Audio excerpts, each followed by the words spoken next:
Welcome to Houston Newsmakers, where this morning we're talking about a couple of issues getting a lot of attention these days, starting with the Department of Justice that decided to sue Texas over the way the congressional maps have been redrawn. The argument is that Section 2 of the Voting Rights Act requires that eligible voters have an equal opportunity to take part in the democratic process.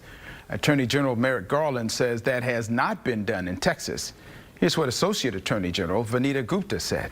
Our complaint today alleges that the redistricting plans approved by the Texas state legislature and signed into law by the governor will deny Black and Latino voters an equal opportunity to participate in the voting process and to elect representatives of their choice in violation of the Voting Rights Act. Our complaint also alleges that several of those districts were drawn with discriminatory intent. Drawn with discriminatory intent seem to be the key words here. Dr. Mark Jones is a fellow in political science at the Baker Institute at Rice University. Joins me this morning. Good to see you, Mark. Thanks. So where does the burden of proof lie? Well, and this time around it lies with the Department of Justice, and that's a big change from 10 years ago. Under the Voting Rights Act up until 2013, the burden of proof would have been on the state of Texas to show to either the Department of Justice or the Federal District Court of the District of Columbia that the maps did not discriminate. So the burden of proof was on the state of Texas.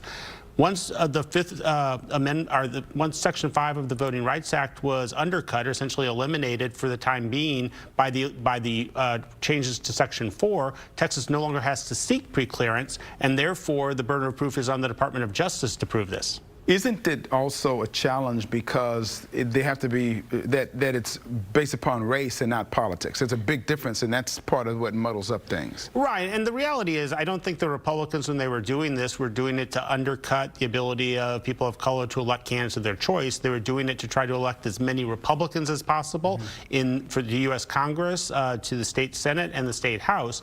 That has the indirect effect, though, of reducing the ability, or at least I wouldn't say reducing. I don't think these maps are retrogressive. They don't go backwards, but for where 95% of the growth in population in Texas was among primarily Latinos, we don't see any real increase in the number of Latino districts. We're still stuck at 10. Your experience, how long might something like this take, in court action-wise? Does it have to be resolved, or should it be resolved before 2022 elections? There's always the possibility that a judge could issue an injunction. That's very unlikely, though, or at least right now. So the most likely scenario is that this will wind its way through the courts over the next few years. And so these maps will probably be used for 2022 for sure, most likely 2024 as well, and even potentially 2026. Probably more likely is it's either in the 2025 legislative session or the 2023 legislative session, the Texas legislature comes back and corrects things that the courts find incorrect. So they're in place now, then? They're in place. These are the maps that are going to be used in the March primaries and November, barring something very strange occurring. All right. I'm taking a hard right turn here now to talk about race. Okay. And the race we're going to talk about, not critical race theory, but the way race issues of the past have been used and are being used in the political arena. For example, Republicans over the years have taken the concept of critical race theory and kind of changed what it means, because the way it's being used in the political circles is not at all what critical race theory means. That critical race theory is a college level course, but that's not being taught in schools, but that's being used by Republicans pretty successfully as a talking point, is it not? Right, it's a very successful talking point, because the idea is critical race theory is college level, really almost graduate school level analysis of systemic racism and how it affects things that happened long ago still affect life today. Some of the words and vocabulary that are used in that critical race theory discussion in the college level occasionally pop up in diversity, equity, and inclusion statements and policies in schools. They don't really have anything to do with critical race theory. It's just the same word is being used, but then that is taken as evidence that critical race theory is being taught in schools. And Republicans have done a very good job of essentially using it as a very short soundbite for things that are wrong or things that the left is doing in schools that are bad for children. And it's much tougher for Democrats to fight back against it because it requires a more long-term explanation. And there's the old phrase, when you're explaining, you're losing. So this whole process, I mean, the GOP has not really been aggressive about trying to be more diverse.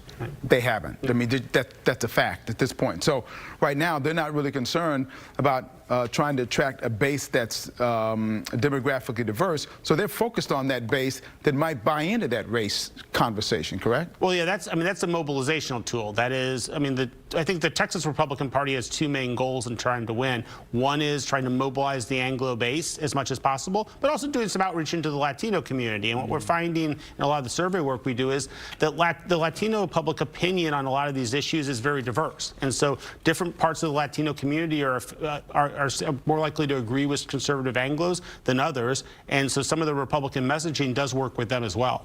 This whole process now, how do you see, over the last several years, we've seen Stop the Steal, critical race, repeal and replace, slogans, and the GOP has been very, very efficient in making that happen.